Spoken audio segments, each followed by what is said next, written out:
Baik, Assalamualaikum warahmatullahi wabarakatuh. Perkenalkan, nama saya Kasful Asral dengan NIM 2301031015. Pada kesempatan ini akan membahas pemulihan ekonomi masyarakat terdampak bencana dengan melengkapi tugas KWN. Ya, baik, langsung saja kita mulai dengan pertama latar belakang masalah. Sejak akhir November 2025, provinsi di Pulau Sumatera, terutama Aceh, Sumatera Utara, dan Sumatera Barat, dilanda hujan ekstrim. Kombinasi curah hujan tinggi dan kondisi lingkungan yang rapuh menyebabkan sungai meluap, banjir meluas, dan longsor di banyak daerah. Banjir ini menenggelamkan ribuan rumah, membuat akses jalan serta infrastruktur vital terputus, dan memaksa banyak warga mengungsi. Tragedi ini Sumatera bukan semata-mata disebabkan oleh faktor alam, melainkan merupakan manifestasi nyata dari kasualitas ganda dual causality dipicu oleh hujan ekstrim dan fenomena iklim, namun diperparah secara pasif oleh kerusakan ekologis jangka panjang, terutama akibat pembalakan liar dan alih fungsi lahan di wilayah hulu daerah aliran sungai.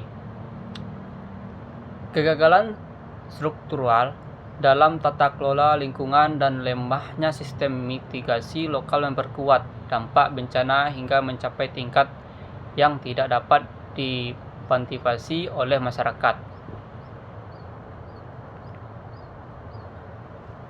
Selanjutnya, dampak ekonomi pasca bencana. Bencana di Sumatera tahun 2025 menyebabkan terganggunya aktivitas ekonomi masyarakat. Banyak lahan pertanian dan perkebunan rusak, tempat usaha hancur, serta alat produksi tidak dapat digunakan.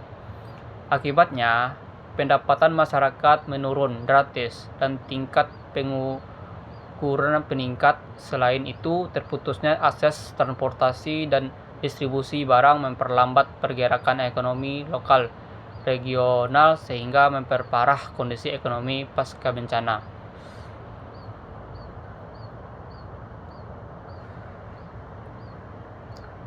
Dan kelompok masyarakat paling terdampak.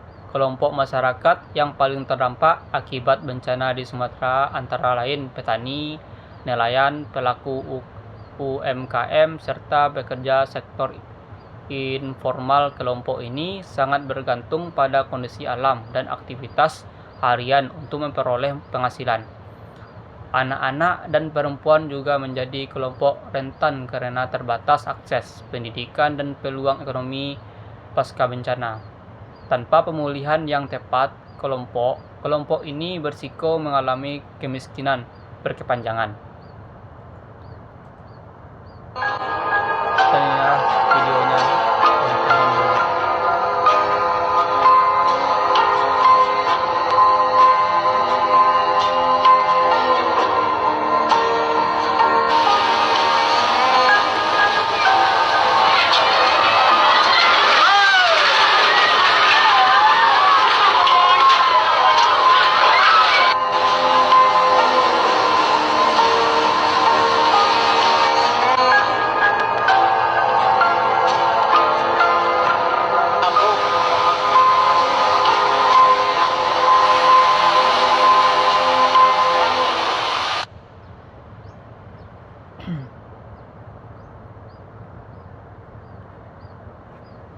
Selanjutnya, tujuan pemulihan ekonomi.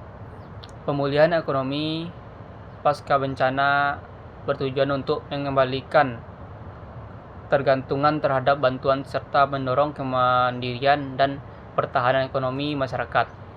Selain itu, pemulihan ekonomi diharapkan mampu mempercepat proses pembangunan kembali wilayah terdampak dan meningkatkan kesejahteraan masyarakat secara berkelanjutan.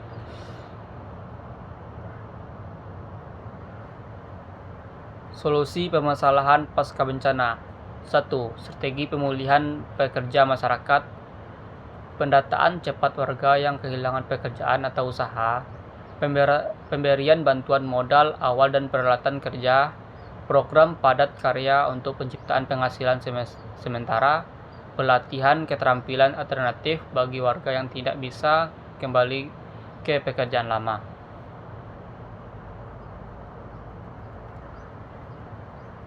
Yang kedua, revitalisasi usaha mikro, kecil, dan menengah.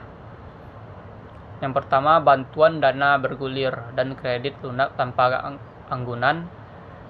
Kedua, pendampingan usaha, manajemen, dan pembukuan sederhana. Yang ketiga, bantuan pemasaran termasuk digitalisasi UMKM lokal.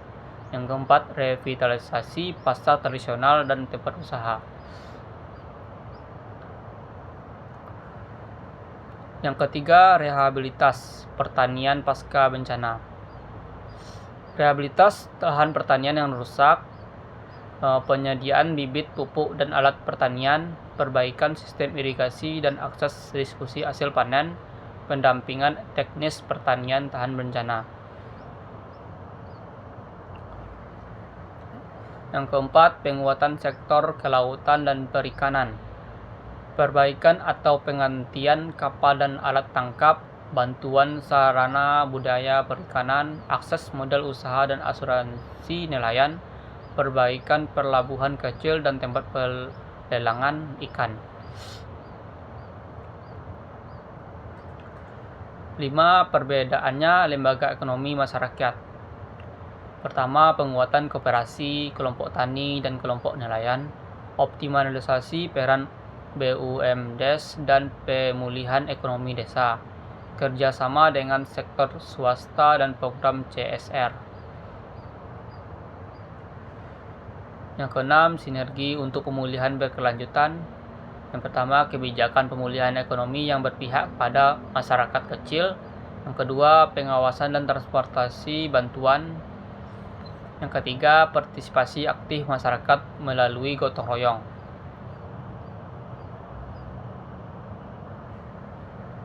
Terima kasih kepada semua pihak yang telah berbagi kepedulian tenaga dan bagi Sumatera. Semoga masyarakat terdampak diberi kekuatan dan harap baru. Pemulihan berjalan lancar dan Sumatera bangkit lebih kuat menuju masa depan lebih baik.